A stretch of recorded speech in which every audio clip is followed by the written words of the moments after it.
pessoal, hoje já teve novamente, oficial, vou falar para vocês agora sobre a Avenida Presidente Vargas. A Avenida Presidente Vargas conclui justamente que nós conhecemos com o período da Belle Époque. Nós falamos diversas vezes nesse processo de urbanização da cidade de Belém.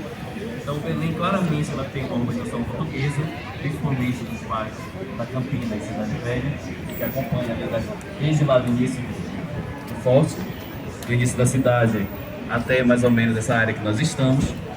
E posteriormente nós temos uma urbanização francesa, eu poderia dizer assim, que é uma urbanização da Pequena Paris, como a professora Gorete já falou, da Belle Époque paraense. Uma Belle Époque paraense, um movimento que aconteceu tanto em cidades como Belém e Manaus, mas também em cidades do interior da Amazonas, da Amazônia, de determinada forma.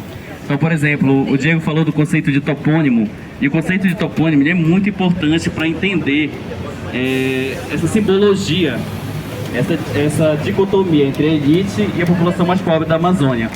Então, no começo da cidade eu tenho personalidades do período republicano, do período imperial e colonial, e nós temos também na Cidade Velha as cidades mais importantes do Pará na época.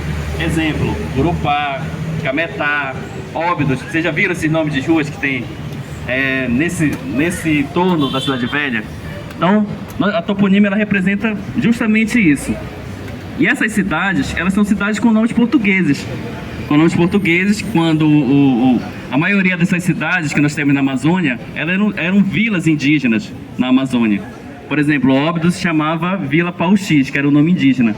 Quando o Marquês de Pombal assume como primeiro-ministro de Portugal, ele vai mudando o nome das cidades na Amazônia. Santarém é um nome português, então nós temos Santarém na Amazônia e Santarém em Portugal.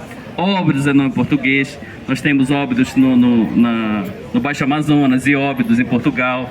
Oeiras é nome português, nós temos Oeiras na Amazônia, no Pará, e Oeiras em Portugal, e Oeiras em diversas cidades do Brasil.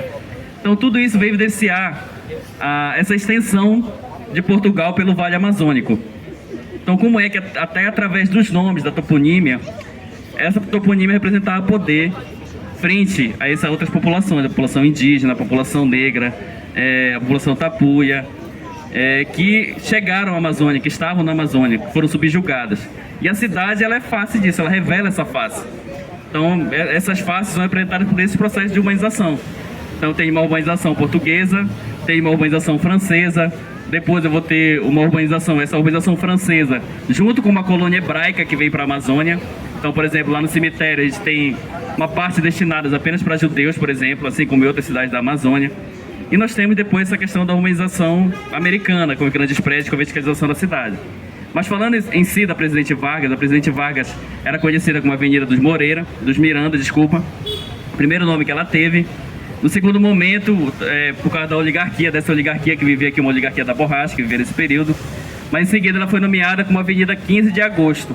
O que foi, eu pergunto a vocês, o que foi acontecer no dia 15 de agosto, que é feriado no Pará, que representa o nome dessa avenida? Foi o que? A adesão do Pará à independência do Brasil. Então, durante muito tempo, essa avenida ficou conhecida como com esse nome, que é justamente um dos estopins à cabanagem, ao movimento revolucionário da cabanagem. Então, a independência do Brasil ela acontece em 1822, e em 1823, só em 1823 eu tenho Pará, o estado do Grão-Pará e Maranhão, aderindo à independência do Brasil. A avenida é larga dessa forma porque, como vocês percebem no centro histórico da cidade, o urbanismo português ele é de ruas estreitas. Se vocês observam, por exemplo, a Félix Roque, por exemplo, a Siqueira Mendes, são ruas estreitas. Por isso toda aquela confusão de carros ali naquele perímetro. Vocês observaram isso. E com o período da Belle Époque, a urbanização francesa, eu tenho a necessidade de se abrir essas avenidas, os grandes boulevards, por exemplo. O boulevard, por exemplo, aqui esse é o nome, professora? O boulevard aqui, Castilhos França, a Avenida Presidente Vargas, são exemplos disso, para que o automóvel possa circular. Então ela representa, a Presidente Vargas representa justamente esse período, que é esse período de transição da Belle Époque.